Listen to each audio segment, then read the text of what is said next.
Okay, good morning everyone, and can I welcome you to the 17th meeting of 2020 of the Social Security Committee. Full house today, no apologies have been received, and we'll now move to agenda item 1, which is an item of on-subordinate legislation, and this is in relation to taking evidence on the Scottish Child Payment Regulations 2020 and the First Tier Tribunal for Scotland's Social Security Chamber Procedure and Composition Amendment Regulations 2020, which are both subject to the affirmative procedure within the Parliament. Can I now welcome Shirley-Ann Somerville, Cabinet Secretary for Social Security, Older People, and also her officials, Hannah Graham, Scottish Child Payment Policy Team Lead, Stephanie Virlejeu, Lawyer, Veronica Smith, Cross-Cutting Policy Officer, and Susan Robb, Solicitor. Thank you all of you, you're very welcome at committee, and can I invite the Cabinet Secretary to make an opening statement, and then we'll move to questions. Thank you. Morning, Convener. I'm delighted to be here to assist the committee in its consideration of the Scottish Child Payment Regulations. The Scottish Child Payment has rightly been described as a game changer by our stakeholders and is a key element of our multifaceted Tackling Child Poverty delivery plan, contributing to one of the 3 drivers of poverty reduction within it, maximising incomes from Social Security. The Scottish Child Payment will be delivered by Social Security Scotland and will pay the equivalent of £10 a week per child every 4 weeks in arrears to eligible families who are in receipt of existing low-income benefits.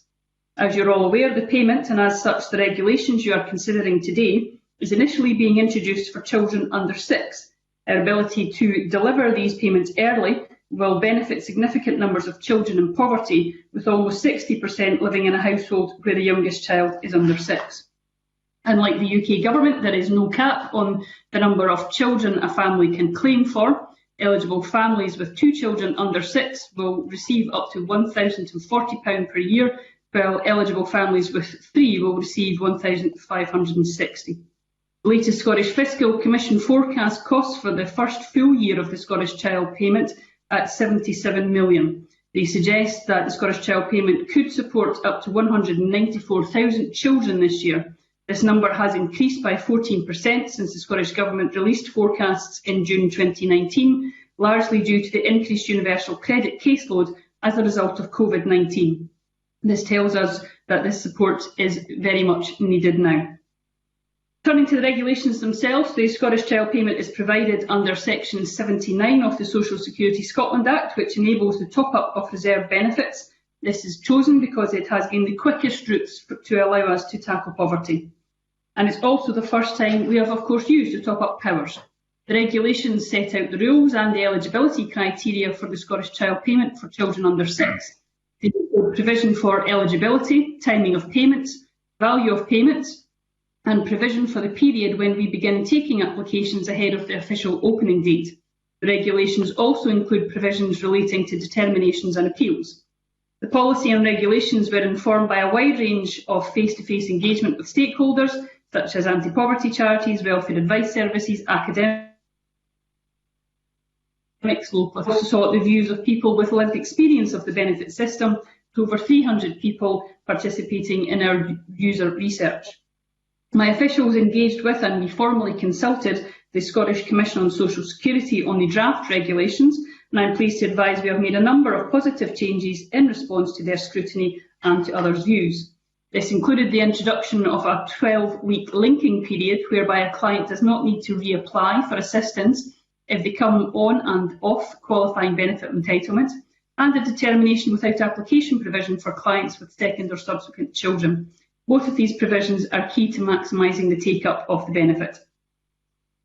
And ensuring clients are also aware of their entitlements is, of course, a priority. The launch of the payment will be supported by a communications and marketing campaign building on what we have learned through the promotion of the Best Start payments and wider benefit take-up activity. And I want to make a few brief remarks on the First Tier Tribunal for Scotland's Social Security Chamber Procedure and Composition Amendment Regulations 2020 before you. As the Scottish Child Payment is a top-up assistance under Section 79 of the 2018 Act, not all of the existing tribunal rules cover this type of assistance.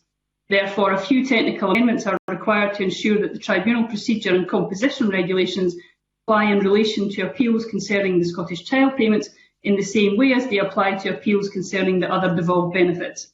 I've also taken the opportunity to make a technical amendment to Rule 20 of the procedural rules. This makes explicit that if there is a right to appeal against the original determination, the 31-day period will run from the date which an appellant is informed of the right to appeal against the original determination. In the course of amending these regulations, we consulted the President of the Scottish Tribunals and Judicial Reference Group, and I'm pleased to confirm that they were content with the proposals. I wish to put on record my thanks to the Judicial Office for their contributions. In conclusion, Convener, subject to Parliament's approval of both sets of regulations, we intend to open applications for the Scottish Child Payment for under-6s in November, with the first payments being made to eligible families from the end of February 2021. Delivery is only 2 months later than originally planned, a significant achievement given the challenges of COVID-19. I hope that the committee can recommend these regulations for approval today so that this new payment, which is needed, very much can benefit families right across Scotland. Thank you. Thank you very much, Cabinet Secretary, and we'll now move to questions. I'm sure you followed last week's evidence session with stakeholder groups, and it turned out to be, yes, specific questions to the Scottish Child Payment, but also calls to go further in a variety of ways, and it effectively morphed a little bit into almost like a kind of budget scrutiny session as well. So I was very interested to hear about the 14% increase in eligibility for the Scottish Child Payment. Can you just clarify, is that for the under-6s that you accept to qualify in phase 1, or is that across the board? And also, have you estimated what the additional cost will be to the Scottish Government? Well, it is for the under-6s, and obviously I would very much stress to the committee that this is a demand-led budget, and obviously if people are applying and are eligible for the payment, they will of course get that payment, and we're doing our utmost to ensure that we will be able to encourage the uptake of this. I'm sure something that we'll come on to in due course, but to absolutely guarantee that to the committee that it is very difficult to forecast how much this is going to cost, because it is very difficult to look even 3 months, never mind 6 months, never mind the whole financial year ahead. But that financial cost will have to be met, and of course, given that this is a Scottish-only benefit, it will be fully funded from the Scottish Block Grant. Thank the Cabinet Secretary for the answer. I should put on record that I've previously raised with the First Minister at the Conveners Group costings around Scottish Social Security, who made the same point: demand-led budgets, and irrespective of the cost, that policy commitment, it will be funded in full. So we've had those reassurances. If you do have a figure for what a 14% increase looks like in cost today, that would be helpful. If not, you could write to the committee, that would be welcome. Also, I'm just wondering, in the context of additional demands on our budgets, as quite frankly as campaign groups should be making, that's their job, to campaign for vulnerable groups that they seek to protect and advance the cause of. I'm just wondering if the recent announcement from the Chancellor around there not going to be a budget this year puts a greater uncertainty in relation to the financial projections within the social security budget, for us to better understand calls for additional spending that might come forward onto our budget, and consequently we'd be asking you about as Cabinet Secretary for Social Security. Well, certainly, I mean, when it comes to the first full year of the Scottish Child Payment, our estimate at the moment, although I would very much say it's a forecast based on a great deal of uncertainty, the first full year of the Scottish Child Payments rollout for under-6s stands at 77 million in 21-22, and that compares to 65 million that was the previous Scottish Fiscal Commission forecast in February 2020. So as the committee can see, that's a substantial increase. It does lead to challenges, and I think that's one of the aspects around the social security budget in general that we do have to bear in mind as we move forward with any requests for further expenditure within it. It's demand led. We have a fixed budget within the Scottish Government. It looks like next year we're going to not even have the UK Government budget having taken place to allow us to fix our budget with even that level of certainty being taken away. And we have exceptionally limited borrowing powers within the current setup. That makes it very, very difficult to continue to increase expenditure on social security for aspects that are only Scottish payments and therefore don't receive any block grant adjustments. And that's just the new normal that we will have to get used to within the Scottish Parliament, of having some social security powers here, but that variation within the year and between years makes it very challenging, I think, both for the Scottish Government but also for the Scottish Parliament to analyse budgets as we go forward. Thank you, Cabinet Secretary. I'm now moving on to another theme, which ironically is now going to be have financial consequences if you're able to act on it. So calls have been made around the age of eligibility, as I'm sure you are well aware, in terms of those young people who are 5 years old and become 6 and then lose their eligibility for a period of time because of the phased introduction.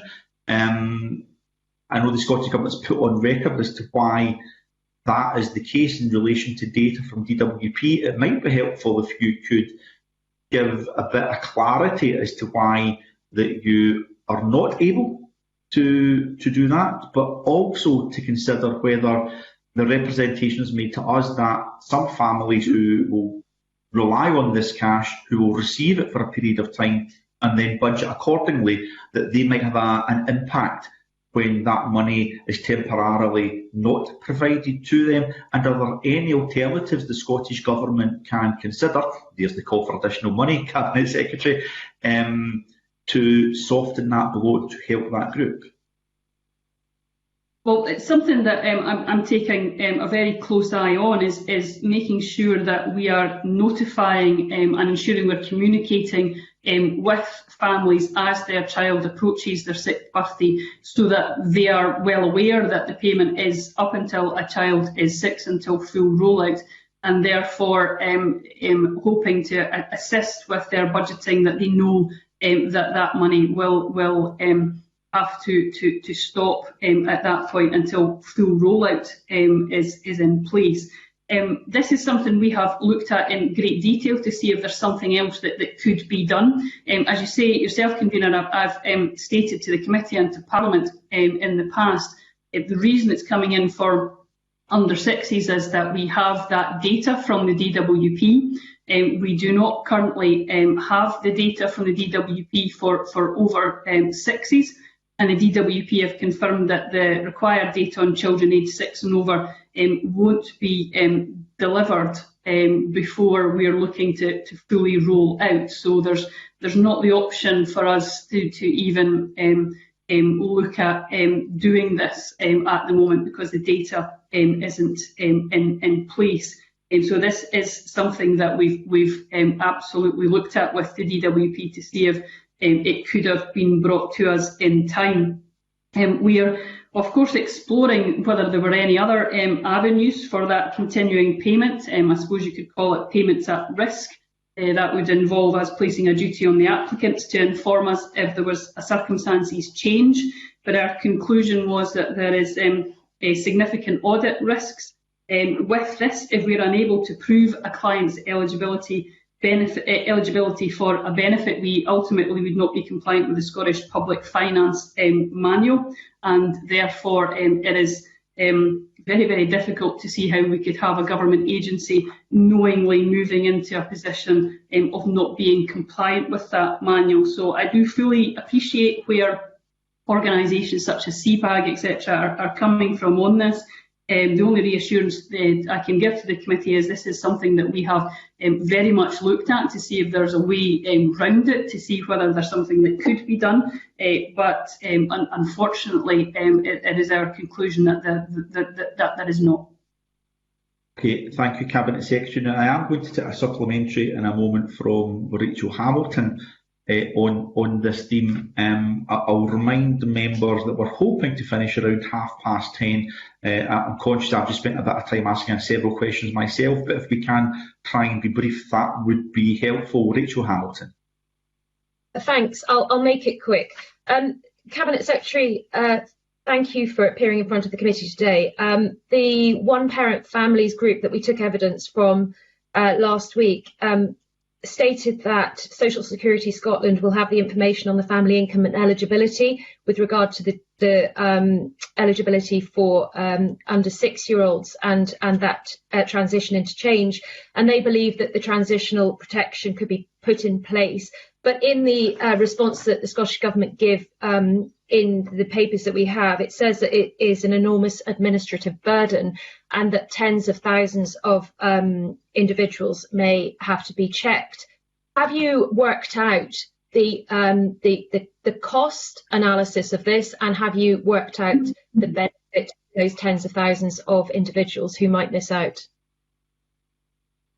Well, I have looked again very, very closely at this suggestion that's came forward. As I say, the government is not doing this because it wants to stop payment. It's the practical difficulties that are in place.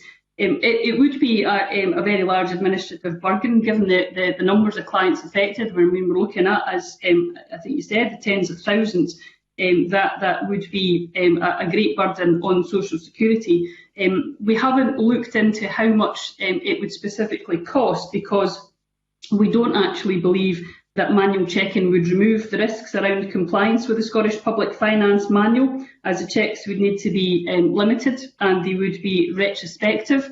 So the challenges of ensuring that we are complying with our audit responsibilities and that we are compliant with the Scottish Public Finance Manual still makes it, I think, impossible for a government agency to knowingly move into an area where all the advice that's coming up to me says that there is significant audit challenges on this and that we would not be compliant with that manual. Okay, we'll now move on to theme 3, and can I take Jeremy Balfour? Thank you, Convener, and good morning, Cabinet Secretary. Thank you for coming. I wonder if I could ask a question around Regulation 20, page 7 in the regulations. This is to do with overpayments, and the terminology of it is reasonable levels are mentioned in clause 20 of the regulations. I wonder, obviously, this SCP is a payment only given to those who have already been shown to be in hardship, and this clause seems to kind of look at what happens when there's been an overpayment. I'm not quite sure reasonable level. I wonder if you've got a definition, or what will the agency be using as a reasonable level? It's something that we will ensure that we're consulting with stakeholders on as we move forward. Absolutely, as the committee would expect, we do everything within the policies of the agency to ensure that they're built on dignity, fairness and respect, and that absolutely includes dealing with any overpayments. Obviously, if the overpayment is the fault of the agency, then there would be no requirement for a client to pay back. But in if we have circumstances where an individual has been asked that they will have to recover, the agency will have to recover costs from them, the circumstances of that client will be taken into account, as will other matters, health, for example. And there is an absolute determination and a policy within the agency of ensuring that how these aspects are dealt with will ensure that no one is put into financial hardship as a result of those payments. People, of course, also have a right to challenge the decisions as we move forward. When it comes to the specifics, then that is something that we're very keen to work with stakeholders on to ensure that there is an understanding within the agency about what would be reasonable in that level, but it would absolutely be done with a requirement to look at the financial circumstances. And I think rather than a kind of blanket approach, it's very important that we look at this in a people-led approach where it's on a case-by-case basis, so we're ensuring it fits that individual and that client's requirements and needs, rather than something which is a blanket approach for everyone as we move forward. But we will, of course, make sure that we're dealing with this with stakeholders so we have a full understanding of their wishes as we move forward on that too. Do you want to deal with Jeremy? Sorry, I understand you want to deal with an individual case, but there needs to be some clarity. So if these cases are appealed, a tribunal can understand what the terminology is. So will that definition be made by the agency or by Scottish Government? Clearly, we are only a few months away from the first payment being made. So again, this is something that could come into play mid of next year. If there is no definition yet within the agency or within Scottish Government, would the Cabinet Secretary be willing to write to the committee once there is a bit more clarity around this? I think the difficulty is claimants need to know. I appreciate what individuals, but we also need clarity so that people can go to tribunals in an appropriate way. I think you absolutely raise a very important point about that clarity and a reassurance for everyone that what we will do is reasonable. When you look at the regulations themselves, they do state that a reasonable level in a client's case has to be decided by reference to the individual circumstances, because what might be reasonable for one person might be different than is what is reasonable for another. But it is, of course, very important that there is guidance available to staff as they move forward with this. So it may be something which we can perhaps return to in writing, perhaps through the agency, as they move forward with the operational guidance from this, which, as I say, will be done in consultation with stakeholders, and there have, of course, been discussions around overpayments and so on previously, that we can perhaps do that in that aspect to actually be able to detail what the client advisors would be looking at and case managers would be looking at as they go through that process. That might be helpful to reassure the committee more. Okay, thank you. Jeremy, if you want to come back in, it's going to have to be really brief, I'm afraid. Okay, very briefly, just to follow that one further quickly. Obviously, people who are working and not working, there will be deductions. Again, how will that be worked out as parents move in and out of entitlement? So you may be entitled 1 month, you may not be entitled another month. Just practically, again, what guidance will the agency give to claimants about that? Well, we'll make very sure that people are aware of the changes as they move forward, and the fact that this benefit is something which is dependent on their eligibility for another low-income benefit. Well, I would go back to one of the important changes that we made to the regulations after the consultation with SCOS, which was the introduction of a 12-week linking period, whereby a client doesn't need to reapply for assistance if they come on and off a qualifying benefit entitlement. And this was obviously done in response to make sure that if there is a variation to the eligibility for the underlying benefit, that the reintroduction to Scottish Child Payment is easier. Okay, thank you. Rachel Hamilton and then Alison Johnson. Sorry, Bob, I was going to come in on uprating.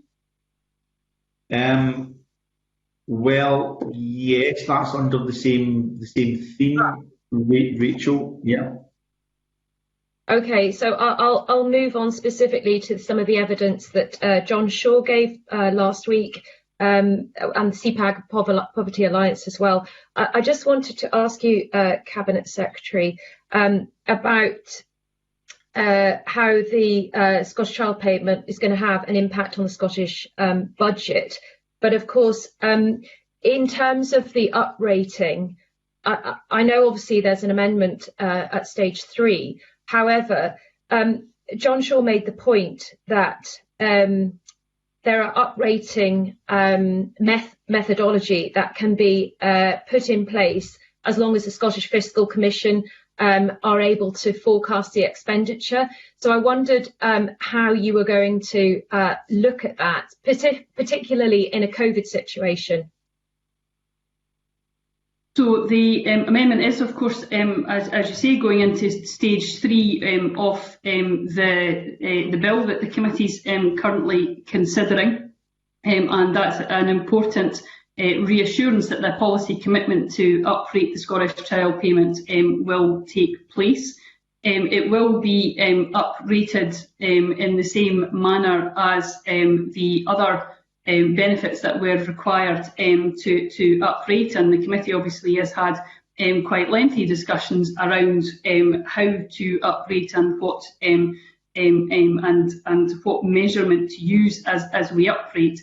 But I think that's why it was important that we move forward with the same measure of uprating through CPI, and that will be done from April 2022. So just on that, might the Scottish Government consider using different methods of indexation? Because as John Shaw made the point, different rates are used, and therefore it shouldn't become an area that is confusing to claimants, because they wouldn't know that there were different methods of uprating.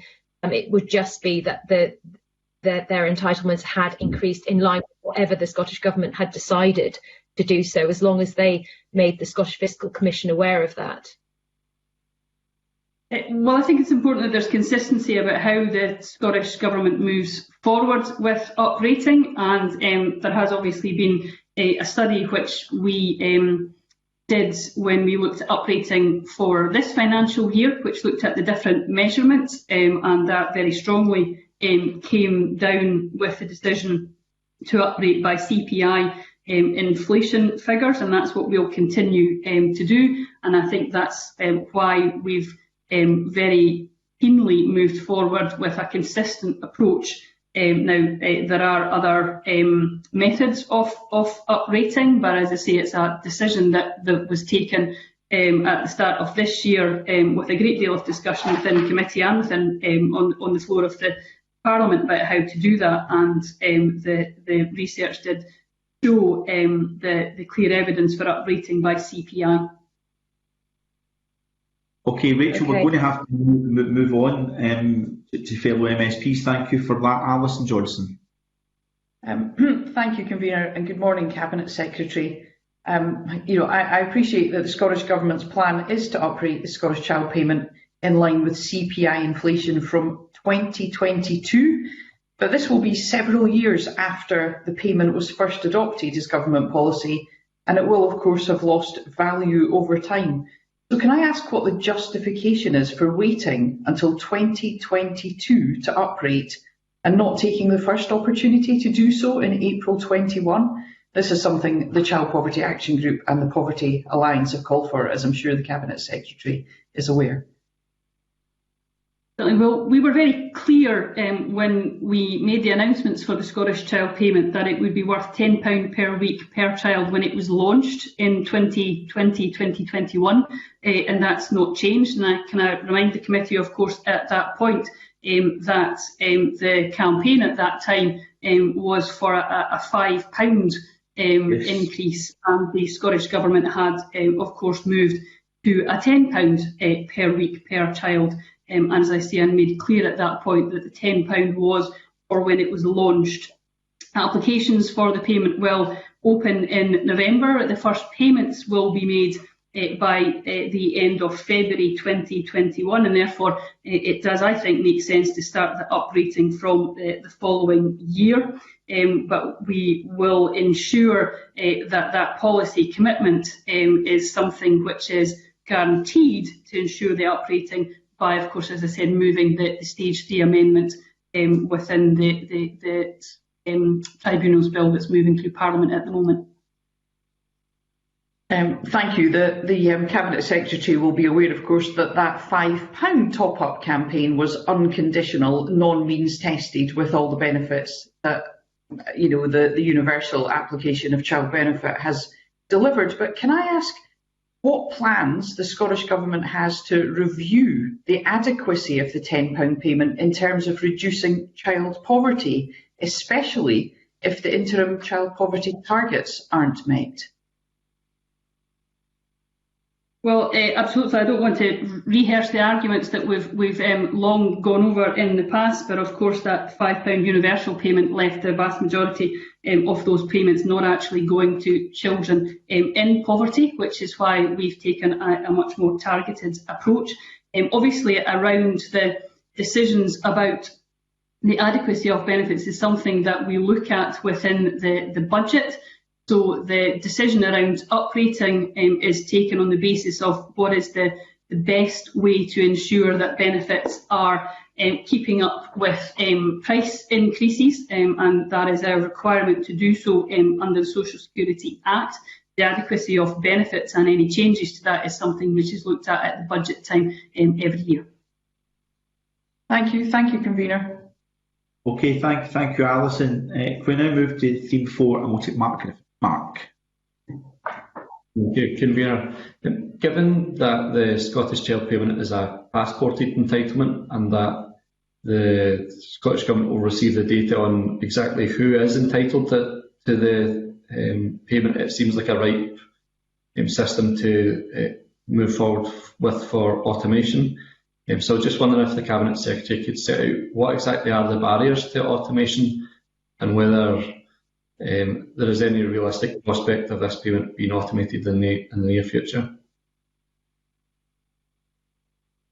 Well, the barriers to automation is simply the time it would take to be able to build that system. So the decision was taken, obviously, at the start when we were looking at how to pay the Scottish Child Payment, about what is the way that we can get this benefit in as quickly as possible. I think, as we've discussed, and I know Mark Griffin is well aware of, there are limitations to what can be done within the timeframes that we were wanting to deliver the Scottish Child Payment. And that meant that the automation isn't something that could be done. As I've said to committee, I think on numerous occasions, I am very keen to look at automation, not just of the Scottish Child Payment, but about what we can do to make sure that we are making the process as simple as possible for people to get what they're eligible for. And one of the obvious ways to do that is, of course, absolutely through automation. So it is something we continuously keep under review and challenge ourselves about what can be done, but that has to be weighed up against, if we do it, then would we actually have delayed bringing this in? And in this case, it definitely would have. It is something which I've said in the past I'm very keen to look at and to make sure that we're always consistently challenging ourselves about the art of the possible, and then to be frank with the committee about, if we decide to take that, then what are the implications for the delivery schedule, because it would be a more complex build and therefore take longer for us to get into operation. That's the type of challenges and decisions which we look at in government, and as we move forward for that, I'm more than happy to make sure that the committee is aware of, if we've ruled out automation, it's because of the impact on a timetable that I frankly didn't feel was a good use.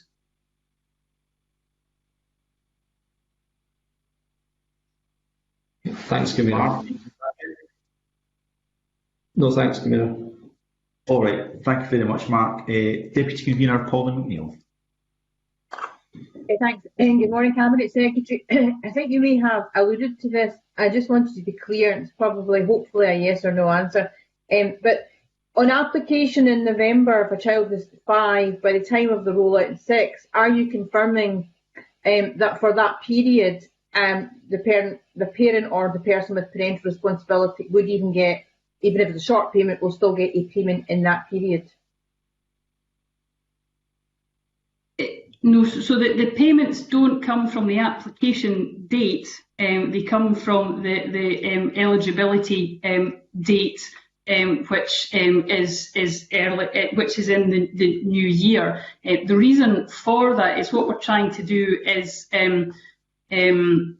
ensure that when the applications are coming in to the Social Security Scotland, that they have the ability to be able to deal with those applications in a timely manner. So what we're in effect doing is opening up the applications and then making sure that the agency have enough time to process them before payments are required to be made.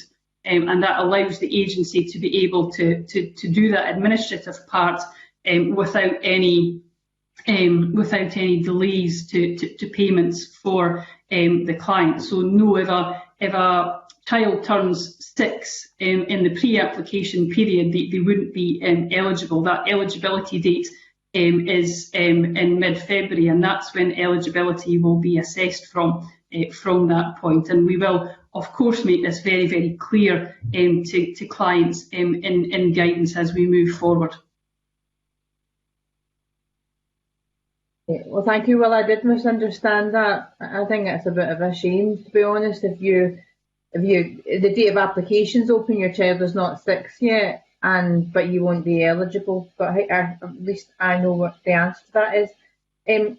Secondly, to follow up on Mark Griffin's question on automation. So I understand that it's complex and it's where you desire to be in the long run. Have you, or are you willing to look at tagging it on to child benefit? So if you're getting all this data from HMRC, then it seems to me that it is absolutely possible to do it. And I appreciate that child benefit is weekly, but I'll just tag this question on at the end if you could answer it. I mean, perhaps on the issue of the regularity of the payment, and I know that we're looking at whether or not there should be a choice of regularity, but to me, child benefit is on a weekly basis and has worked well. So I suppose my questions are, one, don't you think that automation could be tagged on to child benefit as a way forward? I appreciate that that's weekly, but might not be a better way of paying it out in any case. Thank you. Yeah, if I can try and deal with those points, and please, if I miss one of them, Pauline Mcneil can advise me. I mean, this is of course something that we looked at around the backdating, just to kind of touch on that point again. I think that the area that we're having to look at is, and the reason we've taken the decision around opening applications before eligibility, is to allow the agency to be able to deal with the flood of applications that we're wanting to come in. But what it would actually mean if we had a backdating provision, that would add a great deal of complexity and increases the error risk and would need additional resource for that. So, for example, you would clerically have to make sure and verify eligibility for every single week of the 14-week pre-application period, therefore increasing the time to process applications and adding pressure to the agency at a time where they're trying to get through the number of applications that are coming in. So that would put a great deal of pressure on the agency, and therefore if you're doing that clerical check for every single week of the 14 application period, you are at that point not dealing with the other applications that are coming in at that time, and that would be the concern, that we would have a backlog for that. There's also a challenge though as we move to the around automation. If you're looking at any automation, you would have to have an interface with the DWP, or when it comes to child benefit with HMRC, and that interface would require to be set up. That's not something which by any means is done overnight or anywhere near it, and it would require a new set of data sharing arrangements. Likewise, if you're looking at automation for other benefits, it's not just automation to interface with the Universal Credit System, but it would be every other legacy benefit as well. So there is a challenge of the interfaces. And just one final point on child benefit.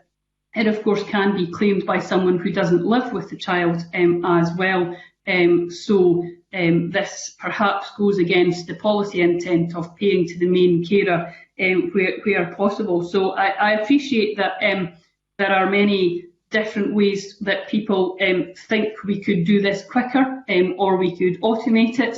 And I'm very keen to always make sure that we're hearing those and that we're being challenged on those, because it is something which I'm very keen to take on and make sure that we've looked at every opportunity to do this wherever possible. But I think in this it is unfortunately not possible at this time. Thank you. Is that you, Pauline? Have you finished your line of questioning now? Okay. Now, can I give members just a time check and a little bit of housekeeping check here? We're covering one more theme on this before we move through the agenda items, and I would note that I've given more time in relation to this area because we've only 2 bids in relation to the next agenda item. So I want members to be aware of that before we move to the next agenda item. That said, we're moving to theme 5, and can I take Sinead Robinson, please? Good morning, Cabinet Secretary. I'll just roll my questions into one for the sake of time. You mentioned in your opening remarks that you were learning lessons, or lessons have been learned from the Best Start payments. It would be good to hear a bit more about what those lessons have been. And given that the Scottish Child Payment depends on the awards of UK benefits, as you've said, what work is ongoing with the UK Government, the DWP, specifically on take-up matters in order to ensure maximum take-up? And just finally, you mentioned COVID-related increases for the related benefits that is obviously happening at the moment. Do you see that as something continuing, which presumably will, I think as you've already alluded to, put some pressure on the budget?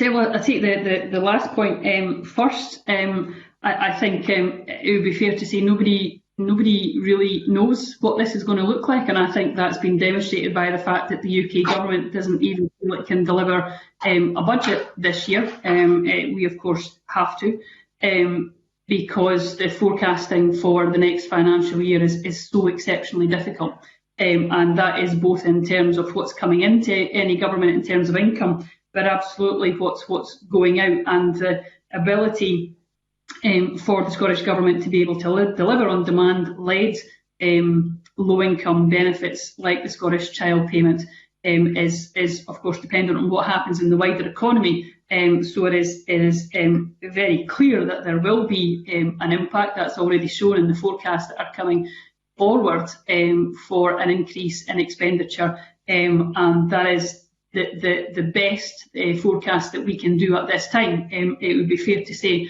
I'm going into that, and so is the Finance Secretary, knowing that these are highly subject to change, and perhaps in a way where it increases the budget because we are seeing unemployment or hours being reduced for people who still remain in employment. When it comes to the uprating aspect, we are looking really seriously at what we can do.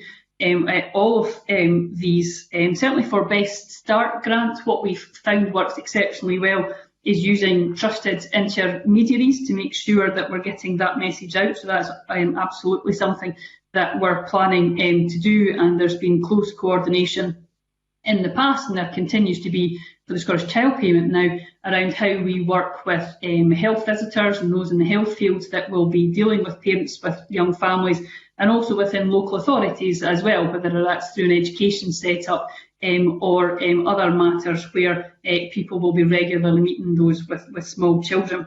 One of the points where we've also made it easier to improve take-up of other benefits is that this is, of course, I should stress, one application form for the Scottish Child Payment and all the Best Start grant payments as well. So that ensures that people aren't having to fill in another form for their children to be able to access Best Start grant, and that is one part of the automation we have been able to build into the system, but that will improve our take-up of Best Start grant. But when you're looking at what we're doing within the health service, within local authorities, also what our local delivery leads are doing as well within the agency to make sure that we're doing this. And of course, social media is something which has been exceptionally powerful in the past too. When it comes to the UK reserve benefits, yes, obviously this does depend on the take-up of the reserve benefits. And we have confirmed with the UK Government that we can promote the fact that eligibility for Scottish Child Payment is based on the receipt of certain reserve benefits without any risk to the financial detriment to the Scottish Government. And that's, of course, really, really important when we look at the number of people who are moving into universal credit, usually for the first time. Thank you. Okay, is that you finished, Shona? Yeah, thanks. Okay, thank you. Now I've got one more note for a question in this section from Alison Johnson. So we'll move to Alison Johnson for the final question now. To ask, following on from Shona Robinson's questions, it's clear that there might be a situation where people become aware excuse me, of the child payment, but they have difficulty claiming because they're entitled to but not receiving that qualifying benefit. I'm just wondering if the government is looking at, the provision of specific advice or assistance for those who may just find that application process, not for, not just one but two benefits, quite daunting. Well, certainly the application process for the Scottish Child Payment is, I think, a very simple process. We've deliberately designed that to be simple, and I've of course designed that with people that will be filling the form in, so they could, in effect, test that out. And it has been tested with, I think I said in the opening remarks, around 300 users to make sure how that's working. Obviously, there is work that's done in the wider Scottish Government to support families who are looking to ensure income maximisation. And that's something which the government takes very seriously, and that will, of course, assist people to be able to find out whether they're eligible for that low income benefit as well. And that's something which we're very keen to support as the government, is to ensure that we're encouraging and supporting agencies that are looking at income maximisation, and there is funding which goes to, for example, citizens advice bureaus for that purpose. Thank you, Convener. Okay, thank you, Alison. So that concludes agenda item 1, questions to the Cabinet Secretary, and we now move to agenda item 2, which I have in my notes here a debate on the motion before us. I had indicated to members that I was hoping we could mop up our comments in the questions. I'm conscious of time constraints, but for the time being, can invite Ms Somerville to move motion S5M 22674 that the Scottish Social Security Committee recommends that the Scottish Child Payment Regulation 2020 draft be approved. We got there. Could you move that, please, Cabinet Secretary? Moved, Convener. My notes do say debate. Can I ask members who wish to come in to indicate in the chat box? I don't want to preclude comments, but I will have to ask people to be very brief. I'll take our Deputy Convener first, Pauline Mcneil.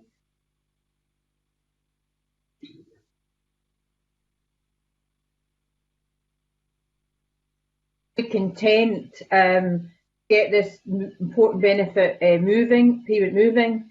But I mean, I do have one or two concerns, particularly about the question I asked around someone who applies. Apologies to Cabinet Ministers, it's taken me a long time to understand this, because you've been going on about this question of backdating. But backdating normally means that if you haven't realised that you could have applied for something and you then apply for it, so that's kind of, to me, the normal meaning of backdating. I do have that concern that applicants, when it's opened in November, to have a child age 5 can't even get a short payment until age 6. So I acknowledge what the Cabinet Secretary is saying. I think that's just a pity. And then just lastly, I'm really keen going forward to look at the regularity of this payment. In my experience, most anti-poverty work, monthly payments are not the best for budget time. Fortnightly is better, and as I said, on record, child benefit is weekly, so I really don't want to come back to that issue. And in view of time, Convener, I'll leave my remarks at that. Thank you. Thank you, Pauline. I can see one other request, I think it's a request in the chat box from Shona Robinson. I don't know if you can confirm whether you wish to come in at this point.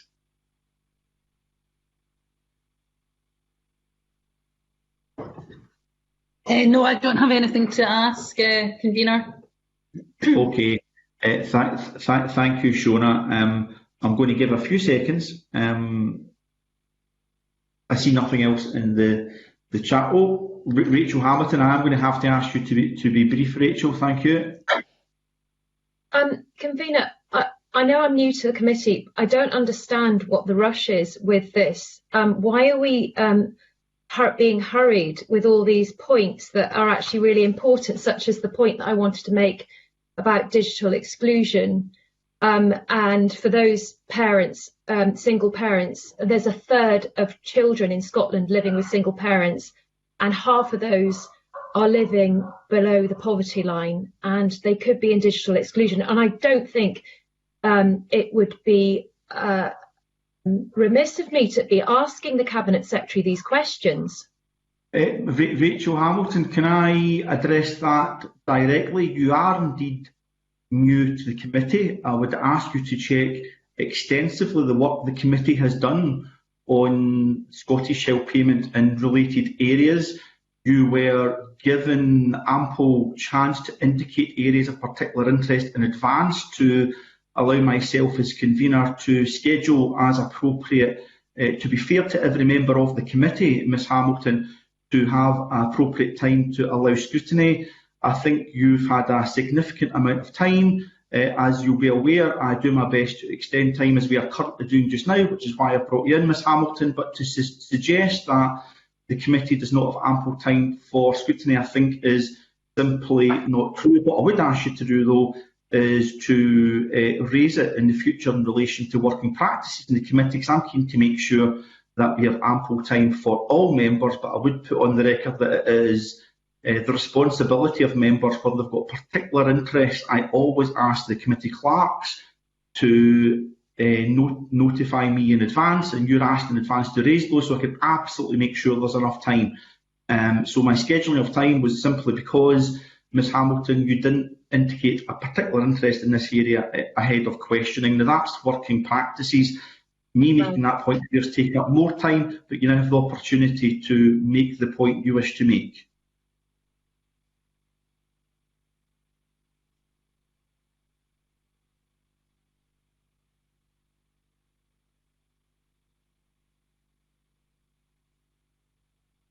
Rachel, I'm giving you the opportunity to come in. Yes, thank you. Cabinet Secretary, can I just ask you how, within this the SCP, how single parents without access to digital technology are able to be ensured that all the payments, they are eligible for payments? I mean, have you got the capacity in SSS?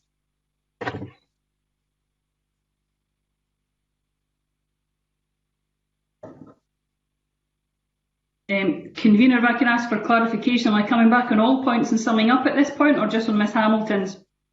I should point, you're quite right. I thought Rachel was going to make a comment because we're within a debate period. So let's take that as part of Rachel's contribution to the debate, and you can deal with it in summing up.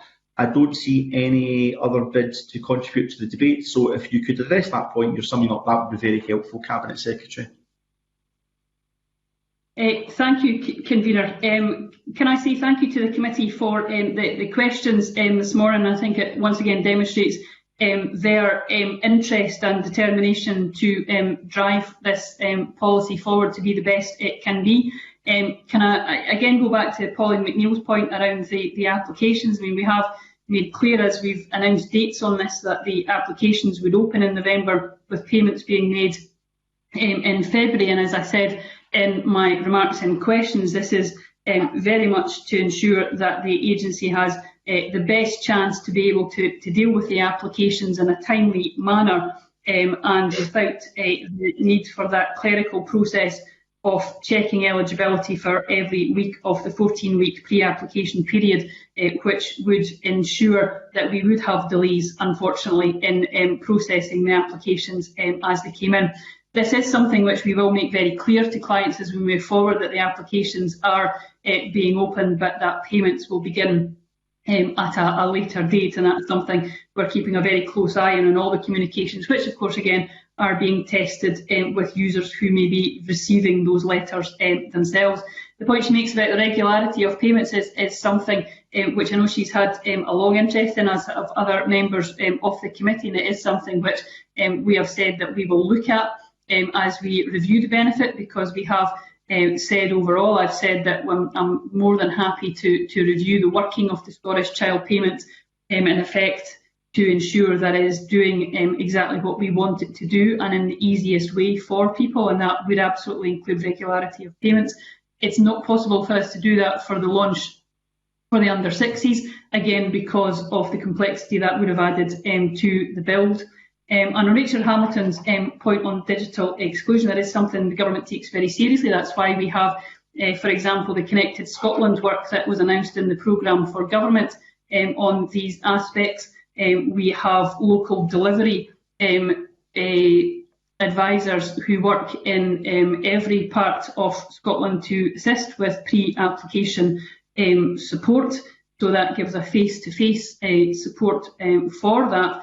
And of course, unlike universal credit, there are free application methods that are online, there is paper and there is telephone, and that ensures that we are covering every application channel that people may wish to use. In summary, Convener, I would just say again, thank you to the committee for looking so seriously at these. This is such an important set of regulations that are passed to ensure that the agency can move timorously to opening applications in November. Thank you.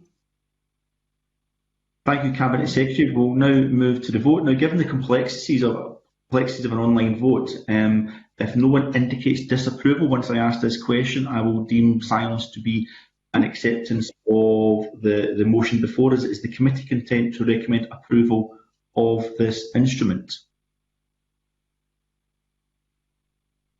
Okay, thank you. That is approved. And we now move to agenda item 3, still in subordinate legislation, and if required, that will also be a debate if that is asked for. But for the time being, can I ask the Cabinet Secretary to move S5M 22675, that the Social Security Committee recommends the First Tier Tribunal for Scotland Social Security Chamber Procedures and Composition Amendment Regulation 2020 draft be approved? Can I ask you to move that motion? Yes, I made some brief remarks about this at the start in my initial remarks with the Scottish Child Payment, so formally moved, Convener. Okay, thank you. Does any member wish to come in at this point? Okay, I have no indication any member wishes to come in. So likewise, I will put the question, and again, I'll take silence as approval, so please do speak up if you don't wish to approve the instrument. Is the committee content to recommend approval of this instrument? They are. Thank you. Well, can I thank, I know the Cabinet Secretary is staying with us for agenda item 4, but for the time being, can I thank your officials for joining us at agenda item 3, and we will move shortly to agenda item 4, which is another statutory instrument. We'll just suspend briefly to allow the Cabinet Secretary's officials to take their places.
and Young People Scotland Regulations 2020, which is subject to affirmative procedure. Once again, can I welcome Shirley-Ann Somerville, Cabinet Secretary for Social Security and Older People, and her officials, David George, Disability Benefits Team Leader, and Kirsten Simonet-Lefervey, Solicitor. Can I invite Cabinet Secretary to make an opening statement, and then we'll move to questions.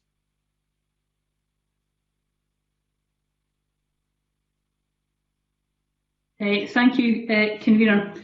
Child Winter Heating Assistance will deliver an additional £200 payment to eligible children and young people each winter.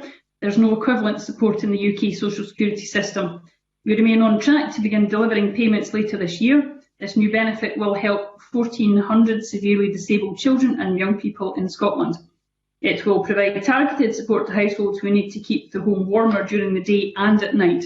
We recognise the financial pressures families can face, especially during the winter months. Child winter heating assistance is not means tested. It is also ignored for the purposes of means tested benefits and tax credits. We have not capped the number of children in a house who may qualify for this benefit.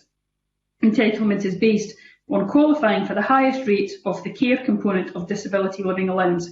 This is paid to those children who need caring during the day and during the night. In future, we will of course expand this to include the highest rate care component for the child disability payment. Children must be receiving the highest rate care component on any one day between the 21st and 27th September. We will not exclude children who are in hospital or residential care. For most families, Social Security Scotland will make the payment automatically. We will begin sending letters to families to tell them more about this payment soon. Where an award of disability living allowance is made retrospectively, families should contact Social Security Scotland to arrange a payment. I'm grateful to Dr Sally Witcher and the members of the Scottish Commission on Social Security for their assistance, and I'm also grateful to the individuals, organisations and stakeholders who have engaged constructively with us. I welcome this opportunity to assist the committee in its consideration of the Winter Heating for Children and Young People Scotland Regulations 2020. I'm happy to take questions. Thank you very much, Cabinet Secretary. And first question from Jeremy Balfour. Good morning again, Cabinet Secretary. With regard to the entitlement area, because as you said, it's only those children who are on the highest rate that get it, but the intention is to expand it further in due course. I'm just wondering why the delay is there. Why were you not able to ask DWP for the children who would be entitled now to have it? Was that because this became an issue later on, or is it an administration issue? But I would have thought if you had contacted DWP and said, can you give us all the children who would be eligible for high rate care and high rate mobility, they could have given you that. I'm just wondering why that information wasn't available. Thanks, Convener. Jeremy Balfour, I should just point out, I think when I was reading my opening statement, I said 1,400, and it should, of course, be 14,000 children and young people that will benefit for this. So can I just clarify that for the record? We have contacted DWP and have the information that we require to pay to all children that are on the highest rate of the care component for disability living allowance. It will be extended in the future for child disability payment because that's the payment that we will make when Social Security Scotland delivers the benefit. So the reason why I mentioned that in my opening remarks is, of course, that child disability payment is not being made at this time. That's our replacement for child DLA. So we have the information that we require. There is some work to do with that information to ensure that it's ready for use. But the information is available. We're targeting the benefit at the children who have needs during the day and night, and that's the reason why it's the highest care component that we're looking at for that. So I hope that clarifies for Mr. Balfour that point. Just briefly, not exactly, because that information for the extension is available from DWP at the moment. Did you ask them for that information? I'm sorry, I'm not quite understanding what information Mr Balfour thinks we should be asking for. We have the information for everyone who's on the highest rate of care component for disability living allowance, which is the basis for eligibility for that payment. So we have the information required to fulfil payment to every child and young person that's eligible for that payment. So I don't need to ask the DWP for any more information. We have what we require. So can I clarify, it's not the government's intention to extend it to any further children beyond those who are on the highest rate of care and mobility? So it's for the highest rate of care, and that's because the highest rate of care is determined on the child or young person needing care through the day and night. And that's the reason why the payment is made. It's because the care is required during the day and during the night. And that information is given to us by those that receive the highest rate of the care component of disability allowance. So that the policy intent was to support families who require support during the day and night, and that's exactly what we have with the eligibility component that we have at the moment. Because the Fuel Poverty Targets Definition Strategy Scotland Act 2018 defines a wider group of disabled children on any rate of disability benefit as being in fuel poverty. And I'm just wondering, again, is that the intention to push that further at some point, or are you staying with that definition going forward? We're staying with the definition that we have at the moment, which is to ensure that we're giving further assistance to children and young people that require assistance during the day and night. Thank you, Convener. Thank you very much. Mr Balfour, Sheila Robertson. Again, Cabinet Secretary, I want to just ask about the level of confidence that the DWP will be able to provide the necessary data in time, given the challenge that's facing at the moment we've referred to on a number of occasions during this session. Are you confident that they're going to be able to do that, given the other pressures they're under?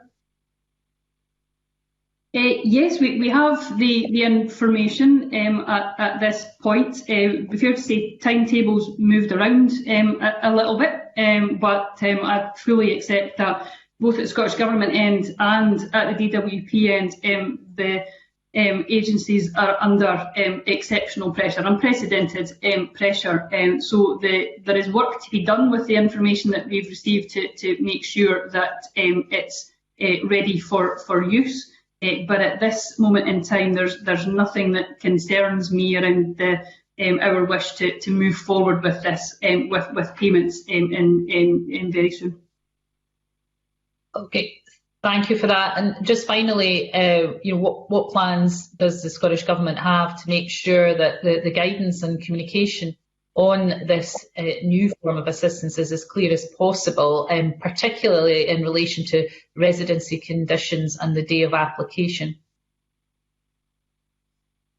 Well, with everything that we're doing within the agency, we are, of course, endeavouring to make it as simple as possible, both for the clients to understand and also for our client advisors to be able to use. And we're determined to work through that. That's often done because we work very closely either with people with lived experience or with stakeholders to ensure that we're getting that operational guidance in good form, and then in due course, of course, that operational guidance is available to stakeholders to be able to review. Okay, thank you. Okay, we have one final question before we move to the debate. Rachel Hamilton, SP, thank you. Thanks, Convener. I just wanted to clarify, Cabinet Secretary, if there's enough protection for young people where payments are made to other people. Well, it's a very important point that that you raise. In general, we have an obligation to ensure that payments are being made and being made to the right person. Obviously, Within this, we are dealing with people that are under 16. Although when we move to the child disability payment, which is a replacement to child DLA, there will be the movement to that payment being made to young people up to the age of 18. And of course, at that point, payment can be made directly to young people when we're looking at child disability payments. So that ability to ensure that we're making payments to the right people and to ensure that there is no issues as we move forward with any concerns around safeguarding and so on is something which both the government and absolutely the agency takes very close cognizance of.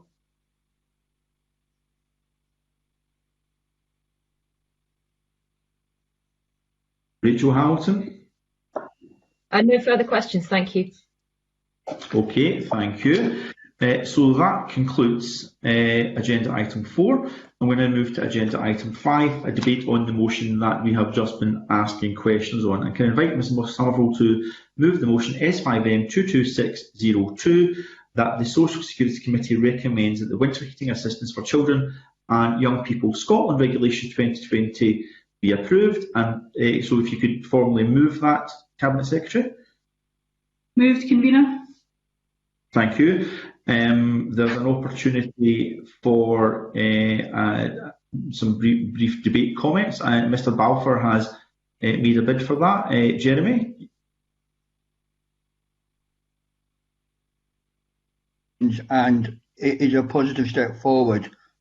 But I think there is an issue that I was trying to raise with the Cabinet Secretary in my questions in regard to those children and young people who aren't on the highest rate of care component still being entitled to the winter heating allowance. If again we look at the Fuel Poverty Target Definition and Strategy Scotland Act 2019, it does define a wider group of disabled children on any rate of disability benefit as being in fuel poverty. And so I would hope that at some point we as a Parliament would come back and have a look at this and extend the entitlement to all children who are on DLA so that they can benefit with heating allowance. Clearly, any child who is disabled will probably have greater issues because of their disability. And I think this is a missed opportunity where we could have extended it further and wider and benefited more disabled children and their families. So I do hope that at some point we will come back and look at that and that we will be true to the act that we passed, which I think we are not doing when we pass these regulations in a few minutes' time. Thank you, Convener. Thank you, Mr Balfour. Alison Johnson to be followed by Keith Brown. Thank you, Convener. I would just like to put on the record that I think it's absolutely essential that the government continues to review the adequacy of payments. The standard winter fuel payment has stayed the same for several years, I believe since 2000, and we have to bear in mind that inflation has increased markedly since then. So I would just like to put on the record that we always have to reflect on the adequacy of payment. Thank you, Convener. Thank you. Keith Brown.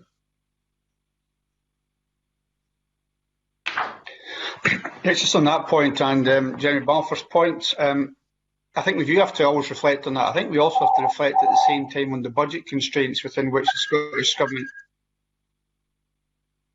operates. So continually demanding has to be accompanied by the suggestion of how you fund more and more, in particular for Jeremy Balfour's point that the inadequacy of Westminster benefits means that the Scottish Government's got to do ever more to make up for that inadequacy to help address some of the issues with poverty. I think the Scottish Government is doing a remarkable job with some of these new benefits to try and address poverty, but their ability to do even more depends on reasonable budget settlements. So I commend what the Scottish Government has done so far. It would be very welcome to people as well. They will know the difference it makes to poverty and poverty generally, even if it was a reasonable.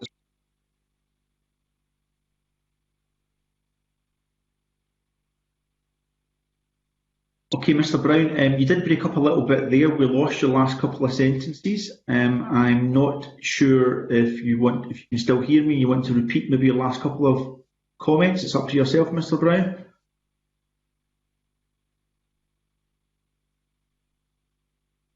Okay, I'm going to continue.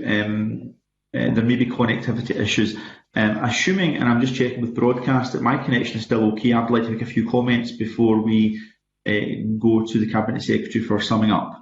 I think I would like to make my comments in relation to the context of budget constraints as well. I think this ties in very well, Cabinet Secretary, with the debate last week with stakeholders, where they warmly welcomed everything the Scottish Government was doing, but quite rightly always think about what next. Can we increase the level of benefit? Can we create new benefits? Can we have additional provisions? Because if you're working in child poverty, then it's your job to demand as much as possible for vulnerable families, and I absolutely get that. I think as politicians here, it's our job to meet as many of those demands as possible within the constraints we have got, or demand additional powers to go further, or make very difficult budget decisions. So I think I would just use this as an opportunity to warmly welcome the new Scottish child payment, £10 a week, not £5 a week as previously called for, the new winter heating allowance for children, and of course various other things we're not looking at today, such as carers allowance supplement and other new benefits that have came online. But I suppose I do have that's a general point and some warm welcome, but I suppose there's a substantive question that would be quite good if you could address in your summing up, Cabinet Secretary. And again, that's just in case, just in relation to when you do look forward about uprating or sufficiency of benefits and where gaps may still appear. This committee is very keen to scrutinise budgets, well, where they exist. We may not have one from a UK government to inform a Scottish budget, but we are keen to make informed decisions as a committee, informed choices as a committee, informed priorities as a committee in terms of the best use of the Scottish social security system. And of course, we've got an inquiry ongoing in how the Scottish social security system can best meet the needs of those impacted by COVID-19. So I absolutely welcome the motion and the policy intent before us today, but more widely in terms of budget scrutiny, additional information you can provide us on an ongoing basis would be very welcome as a committee. I don't have any other bids to speak, so can we move to the Cabinet Secretary for summing up? Thank you very much, Convener. As I think usually happens when we're having a debate on regulations and so on, there are usually calls and queries for it to be extended, for it to be available to further families. Can I point out to the committee, this is of course new and additional funding that's having to be found from our fixed Scottish Block grant. For this, the estimates and forecasts are £2.9 million in the next financial year from that fixed envelope. This is not available in the UK system to support children, young people and their families, and that is a demonstration of our wish to use the social security powers that we have to protect people, but I make the point again that this is from a Scottish Block grant where we have great demands for expenditure in numerous places made by numerous committees, and social security is an important part of that, but we do have to find that from that fixed budget. I would of course point out that also the Scottish Child Payment and the Child Winter Heating Assistance are not the only areas by any manner of means where we fund additional support that's not provided through the Scottish Block grant. That's also done for funeral support payments, it's done for Best Start grant, and it's important to recognise the additional funding that we are putting in. As of course it's also important to recognise on the fuel poverty point that this sits of course within our wider work on fuel poverty for example, 0.5 billion being spent in this Parliament in energy efficiency measures, and we're investing £97 million in grant funding to support fuel poor households this year. So this fits both within our wider social security work, but also, of course, within our wider efforts within the Scottish Government to tackle fuel poverty and child poverty. On that note, Convener, I'll bring my remarks to the close and encourage the committee to support the regulations that are in front of them today. Okay, thank you, Cabinet Secretary. I'm conscious we may have had one of our members lose connectivity, so I'm just about to proceed with the vote, but I'm just wondering if our clerk maybe wants to drop a comment. Oh, excellent. Thank you, Rachel. You're back. We can proceed to the vote now. Likewise, I will take silence as indicative of support. All members are currently online. Is the committee content to recommend approval of the instrument? They are. Thank you very much. Well, all that remains for me to do is to thank the Cabinet Secretary and her officials for attending today's meeting, and for members for persevering through some technical difficulties. But just before we close, can I remind members that the next meeting is on October the 1st, and this is the first specific pre-budget scrutiny session. As members will know, we try and get some pre-budget scrutiny in with every evidence session where possible, but this is the first specific pre-budget scrutiny session, and it will be a virtual evidence session with the Scottish Fiscal Commission on its forecast for 2021-22, and I'm sure that will have relevance to what we were debating today. So with that, can I thank everyone, and can I formally close the committee meeting? Thank you.